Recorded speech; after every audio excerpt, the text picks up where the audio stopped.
నమస్కారం public vision వార్తలకు స్వాగతం. నా పేరు లక్ష్మి. వార్తల ముందుగా హెడ్లైన్స్.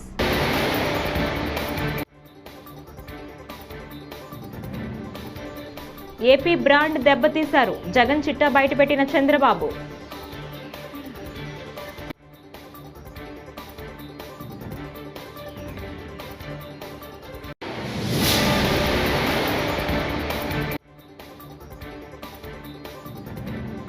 ఆంధ్ర రాష్ట్రాన్ని అదానీ రాష్ట్రంగా చేశాడు. జగన్ పై షర్మిల ఫైర్.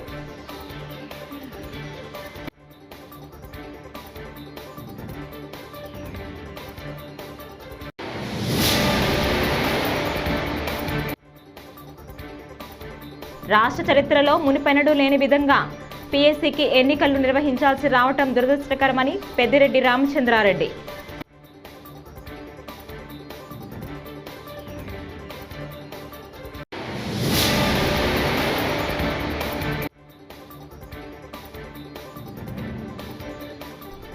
అదానీ లంచం స్కామ్ వైకాపా సర్కార్లో బాధ్యులపై విచారణ జరగాలి. కె రామకృష్ణ.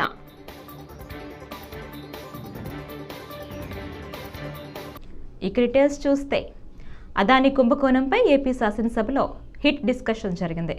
అసత్యాలను జగన్ పదే పదే చెప్పి ప్రజలను మోసం చేశారని ఆంధ్రప్రదేశ్ ముఖ్యమంత్రి నారా చంద్రబాబు నాయుడు ఆరోపించారు. ఏపీ బ్రాండ్ను జగన్ దెబ్బతీశారని ఏకిపారేశారు. చరిత్రలో ఏ రాజకీయం నేత చేయనన్ని తప్పులు జగన్ చేశారని విమర్శలు చేశారు. గతంలో వ్యవస్థలు అధికార యంత్రాంగం నిర్వీర్యమైందని ఆరోపించారు. షార్ట్, మీడియం, లాంగ్ టర్మ్ లక్ష్యాలతో ముందుకెళ్తున్నామని ఉద్ఘాటించారు. వైసీపీ ప్రభుత్వం అమరావతిని విధ్వంసం చేసిందని ధ్వజమెత్తారు. పోలవరం డయాఫ్రమ్ వాల్ను గోదావరిలో కలిపారని చెప్పారు. భద్రత లేక ఏపీకి పెట్టుబడులు రావటం లేదని ఆవేదన వ్యక్తం చేశారు. మీరు మీ థింకింగ్ కంటే ఇంకా బెటర్గా ఆలోచించాం, మేము కూడా సూచనలు ఇస్తామని మీరు ఇవ్వండి. మీ సూచనలన్నీ సిద్ధంగా ఉన్నా. నేను ఎప్పుడూ చెప్తున్నా, అనునిత్యం నేను ఒక స్టూడెంట్ని. ఏ కొత్త విషయాలు మీరు చెప్పినా, ఎవరు చెప్పినా నేర్చుకుని దాన్ని అమలు చేయడం నా బాధ్యత. చేస్తానే ఉంటాను. ఇక్కడ మీరు చూస్తే నేను ముందే చెప్పాను, P3 model as on today సంపద సృష్టిస్తూ ఉంది. ఇప్పుడు P4 model public private public private partnership. ఒక పి ప్రజల్ని యాడ్ చేశాం.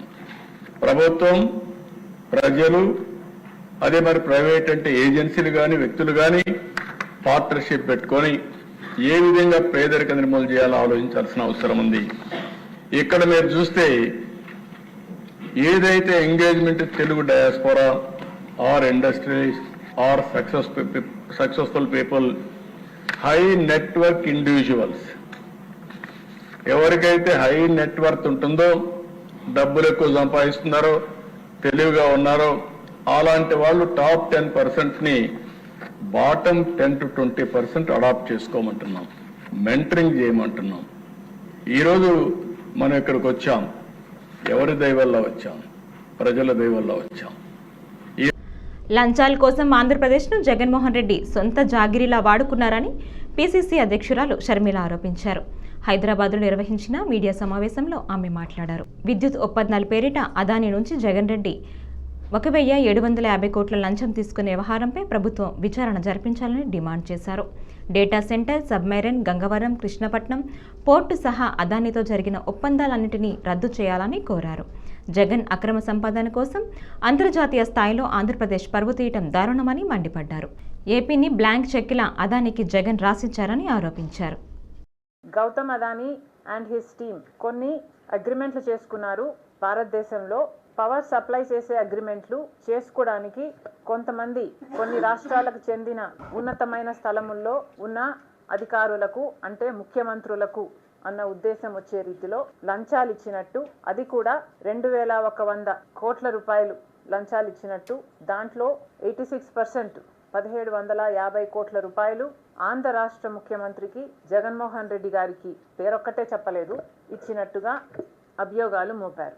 సోలార్ పవర్ కొనడానికి ఆంధ్ర రాష్ట్రం సుముఖంగా లేకపోతే గౌతమ్ అదానీ గారు స్వయంగా పూనుకొని పవర్ సప్లై అగ్రిమెంట్ కుదుర్చుకోవడానికి జగన్మోహన్ రెడ్డి గారికి 1,750 కోట్ల రూపాయలు లంచంగా ఇచ్చారు అన్నది ఇక్కడ స్పష్టంగా పేర్కొన్న విషయం.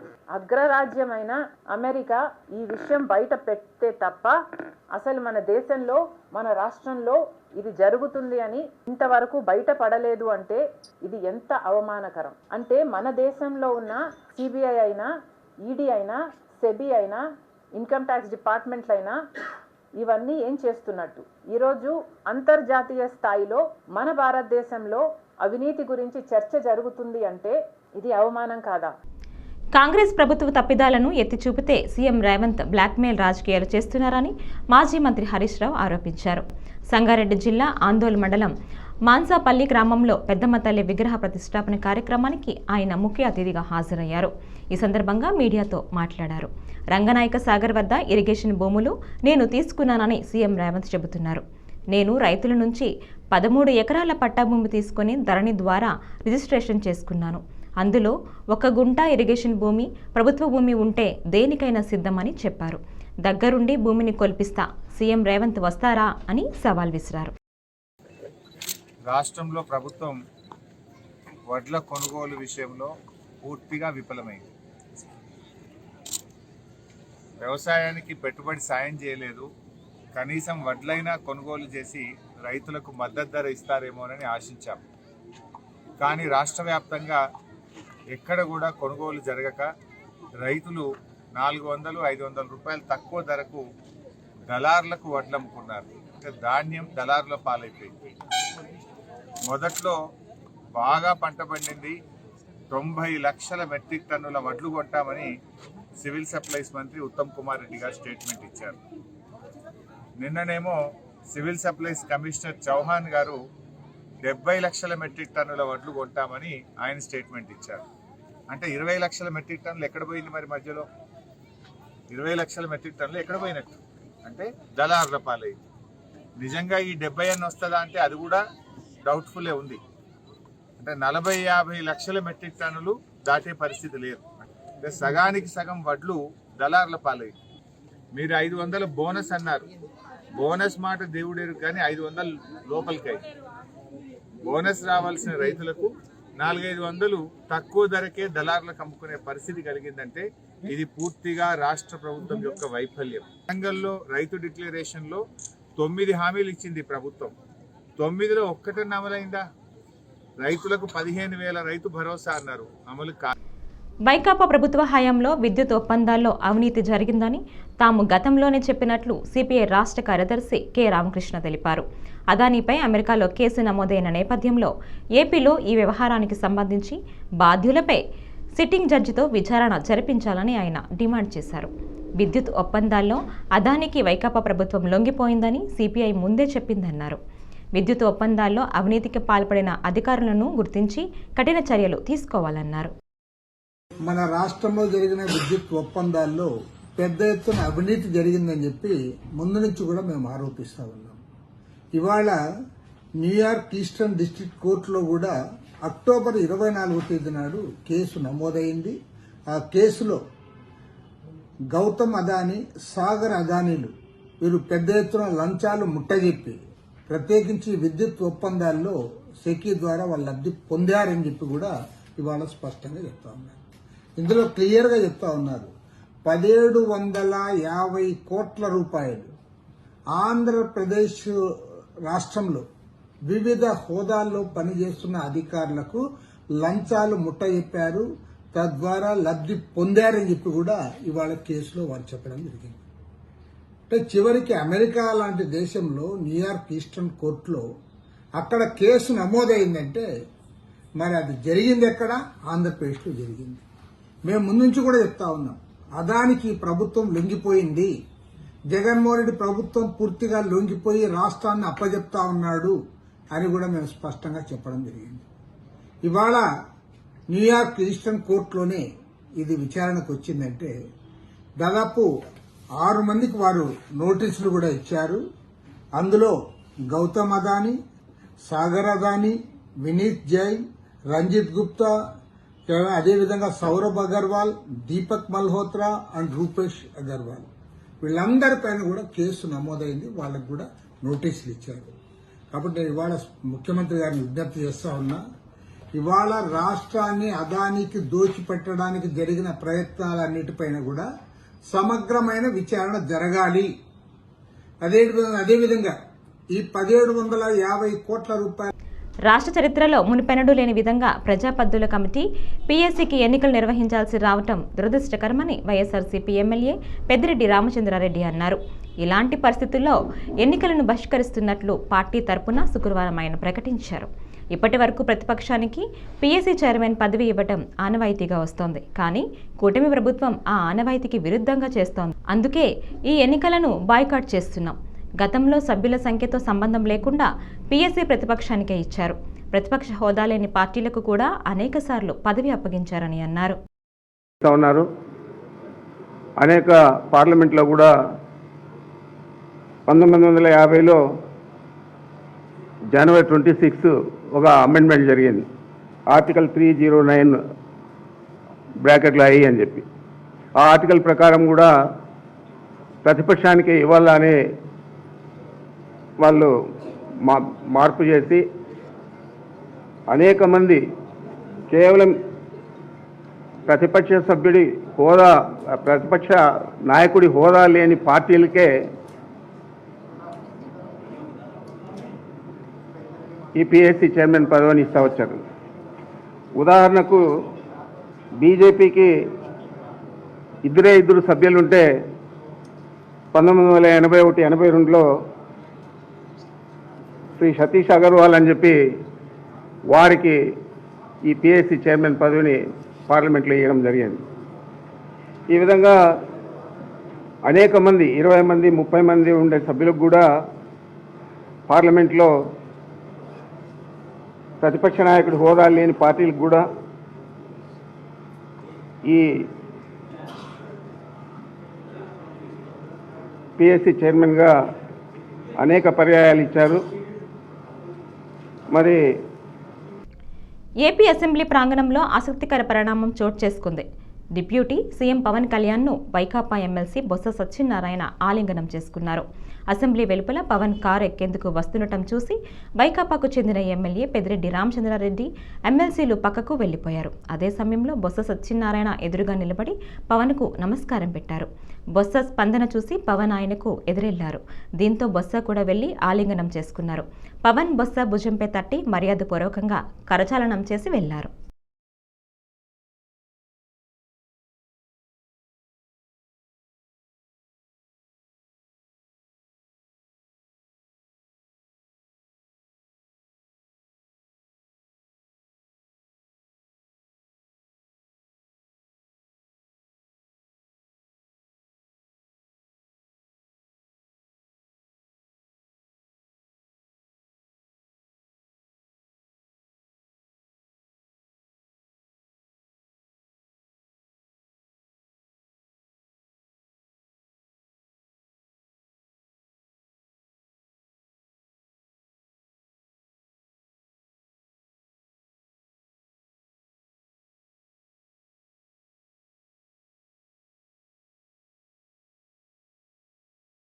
బంగాళాఖాతంలో ఏర్పడిన ఉపరితల ఆవర్తనం బలపడి వాయుగుండంగా మారనుందని, దీని ప్రభావంతో ఏపీలో భారీ నుంచి అతి భారీ వర్షాలు కురుస్తాయని వాతావరణ శాఖ పేర్కొంది.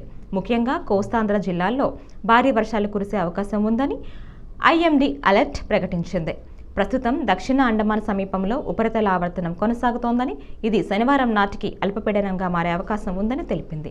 శనివారం నాటికి ఆగ్నేయ బంగాళాఖాతంలో అల్పపీడనంగా బలపడి తుఫానుగా మారే అవకాశం ఉందని ఐఎండీ అధికారులు అంచనా వేస్తున్నారు. ఆ తర్వాత తీవ్ర వాయుగుండంగా బలహీనపడి ఈ నెల 27న తమిళనాడు లేదా ఆంధ్రప్రదేశ్లో తీరం దాటుతుందని వెల్లడించారు. తుఫాన్ తీరం దాటే సమయంలో భారీ నుంచి అతి భారీ వర్షాలు కురుస్తాయని తెలిపారు. మంగళవారం, బుధవారాల్లో కోస్తాంధ్ర జిల్లాలో అతి భారీ వర్షాలు, రాయలసీమలో భారీ వర్షాలు కురుస్తాయని తెలిపారు. వరి కోతలు, ఇతర వ్యవసాయ పనుల్లో రైతులు జాగ్రత్తలు తీసుకోవాలని చెప్పారు. రైతులు అప్రమత్తంగా ఉండాలని విపత్తుల నిర్వహణ సంస్థ ఎండీ కూర్మానాథ్ సూచించారు.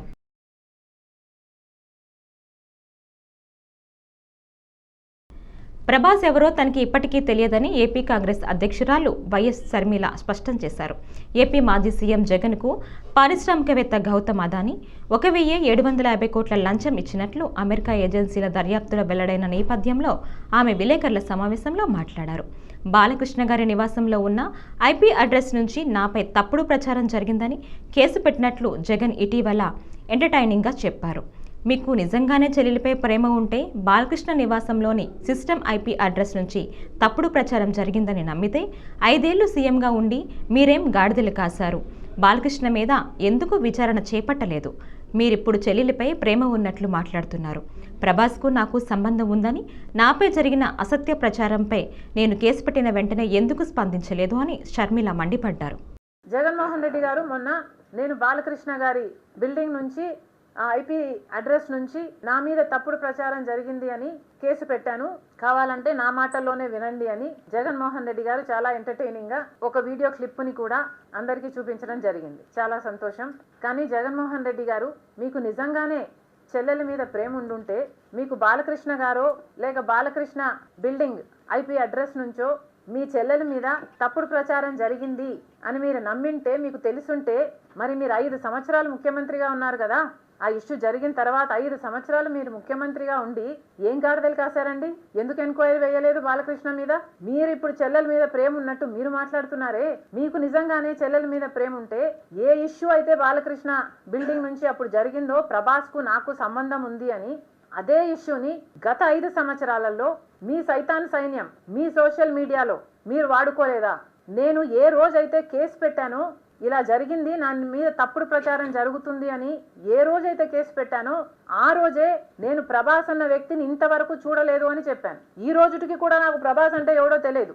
ఈ రోజుటికి కూడా చెప్తున్నా, ఆ రోజు ప్రమాణం చేశాను నా బిడ్డల మీద నాకు సంబంధం లేదు ఆయనతో అని. ఈ రోజు మళ్ళీ చేయడానికి కూడా చెప్తున్నా, నాకు సంబంధం లేదు ఆయనతో. నా బిడ్డల మీద ప్రమాణం చేసి చెప్తున్నా. జగన్మోహన్ రెడ్డి గారికి ఇవన్నీ తెలిసి కూడా నాకు క్యారెక్టర్ లేనట్టు, నాకు తనతో పాటు తన తల్లి చెల్లిపై ఎమ్మెల్యే బాలకృష్ణ తప్పుడు పోస్టులు పెట్టించారని మాజీ సీఎం జగన్ ఆరోపించిన విషయం తెలిసిందే. తాజాగా దీనిపై బాలకృష్ణ స్పందించారు. వైఎస్ షర్మిలపై అసత్య ప్రచారం చేసిందెవరో ప్రజలందరికీ తెలుసని అన్నారు. అసత్య ప్రచారాన్ని తానెందుకు పట్టించుకోవాలని వ్యాఖ్యానించారు. అలాగే వైసీపీ వాళ్ళు అసెంబ్లీకి హాజరు కాకుండా మనుషులను పెట్టుకున్నారని, ఈ రోజు కూడా వాళ్ళు రాకుంటే బాగుంటుందని అన్నారు. సార్, అసెంబ్లీకి వైసీపీ ఎమ్మెల్యే ఎవరు హాజరవట్లేదు సార్. ఎందుకంటే మరి వాళ్ళేగా వాళ్ళ మనుషులు కూడా పెట్టారుగా పోటీలో పెట్టి వాళ్ళని తిన్నారు. ఇవి ఒక్కడొచ్చిన వస్తారు పాపం. ఓకే, వాళ్ళ స్వార్థంతో వస్తారు లోపలికి. అయినా ఎంత వృధా ప్రయాసం. ఇవన్నీ కూడా రాకుండా ఉంటే బాగుంటుంది. ఇవన్నీ కూడా రాకుంటే బాగుంటుంది.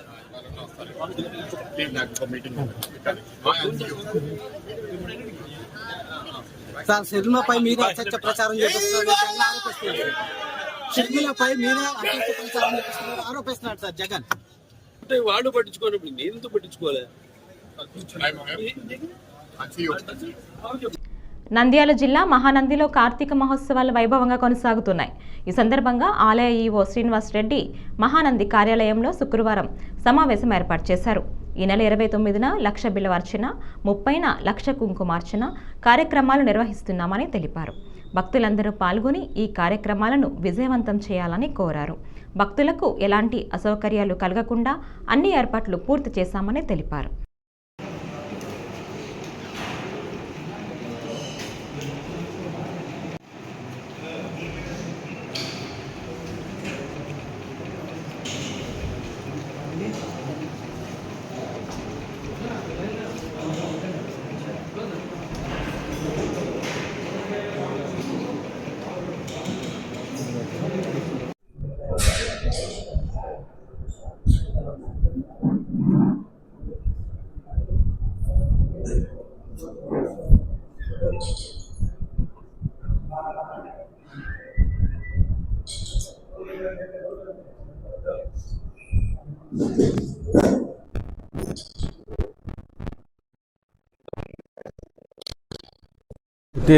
Dice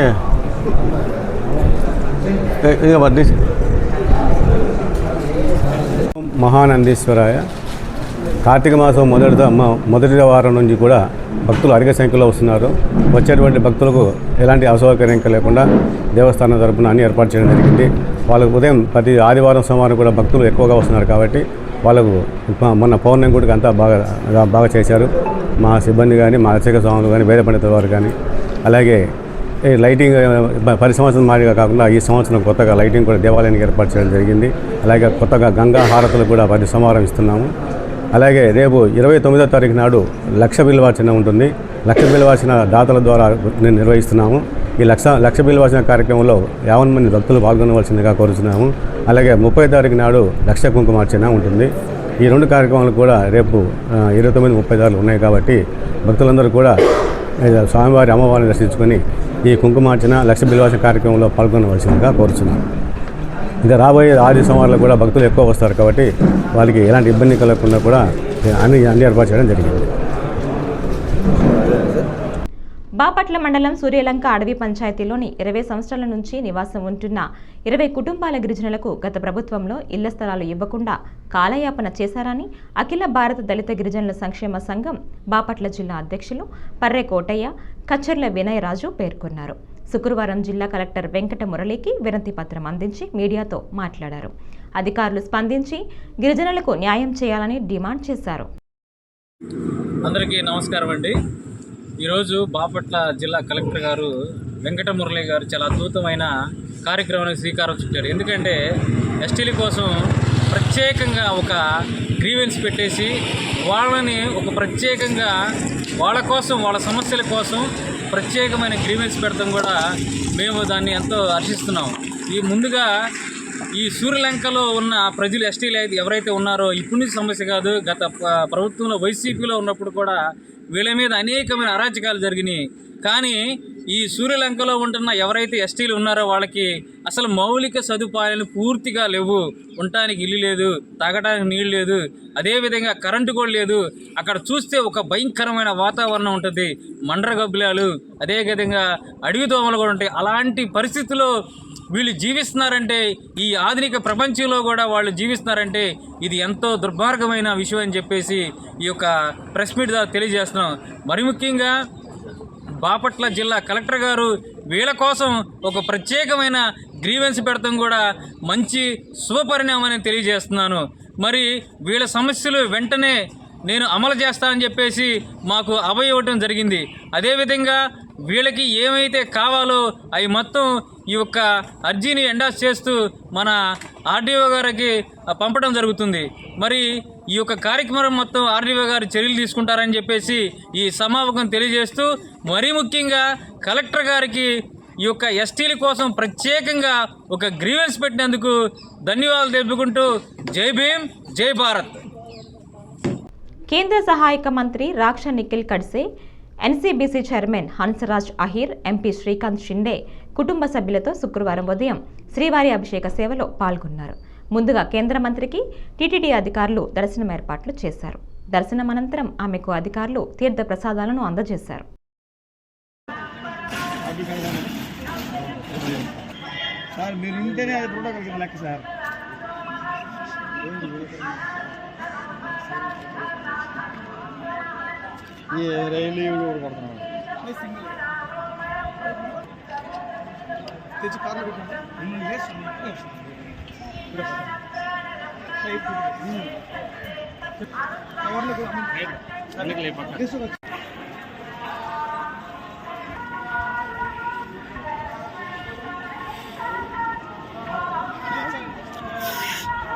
Sir, 1 minute, sir.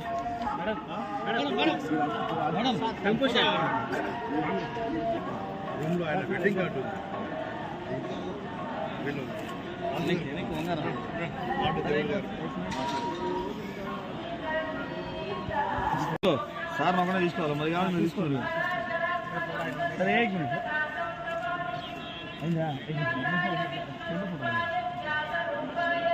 Paper మీద సబ్కు डालने के लिए सर आराम से सर.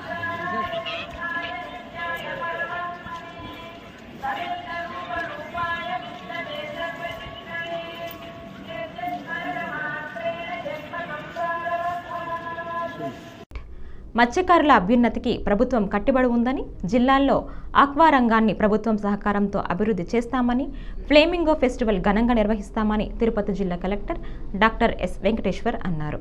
గురువారం కలెక్టరేట్ సమావేశంలో ఆయన ఆ మందిరంలో జిల్లా మత్స్యకార శాఖ వారు నిర్వహించిన ప్రపంచ మత్స్యకార దినోత్సవం కార్యక్రమంలో ఆక్వా సాగు రైతులు, హ్యాచరీ ప్రతినిధులు హాజరవగా ముఖ్య అతిథిగా కలెక్టర్ పాల్గొన్నారు. అది ఈ రోజున రావడం అనేది మనందరినీ కలవడం నిజంగా చాలా ఆనందంగా. సో మనం ఏం చేద్దామంటే ముందుగా మీకున్నటువంటి ఏదైతే సమస్యలు ఏదైతే ఉన్నాయో అందరి తరపు నుంచి ఒక్కొక్కరు కానీ నలుగురు అందరూ మాట్లాడితే మనం నోట్ చేసుకుంటాము. ఓకే, నోట్ చేసుకున్న తర్వాత వాటికి సమాధానం ఇచ్చి ఏదైతే మన దగ్గర ఆల్రెడీ పరిష్కారం ఉంటే దానికి ఏదైనా సొల్యూషన్ ఉంటే చెప్తాం. మన గవర్నమెంట్ లెవెల్లో సెక్రటరీ గారు దృష్టిలో పెట్టవలసినవి పెడతాం. కొన్ని మన జిల్లాలోనే పరిష్కారం చేయవలసినవి నేను బాధ్యతగా తీసుకొని అది పరిష్కారం చేయడం జరుగుతుంది. ఆల్రెడీ కొన్ని విషయాలు పోయినసారి గౌరవ ముఖ్యమంత్రి గారు వచ్చినప్పుడు కొన్ని విషయాలు ఆయన దృష్టిలో పెట్టడం జరిగింది. ఆక్వా రంగానికి మన గౌరవ ముఖ్యమంత్రి గారు ఇన్ఫాక్ట్ రాష్ట్రంలోనే కాదు దేశవ్యాప్తంగా కూడా మన రాష్ట్రం ఆక్వా రంగంలో ముందుందంటే అది మన గౌరవ ముఖ్యమంత్రి గారు. ఆయన గత అంతకుముందు ముఖ్యమంత్రి ఉన్నప్పుడు 10-14 సంవత్సరాల్లో తీసుకున్నటువంటి అనేకమైనటువంటి ఆక్వా రంగాన్ని తీసుకున్నటువంటి ఇన్సెంటివ్స్ కానీ, అదేవిధంగా దాన్ని ఏదైతే మనకి రైతుల్ని ఉద్దేశించి ముఖ్యంగా వాళ్ళని సెంట్రల్గా పెట్టుకొని అభివృద్ధి చేయాలనే ఉద్దేశంతోనే గౌరవ ముఖ్యమంత్రి గారు నిర్ణయాలు తీసుకున్నారు. దానివల్ల ఈరోజు మనం చూసుకుంటే ఈ వార్తలు ఇంతటితో సమాప్తం. నమస్కారం.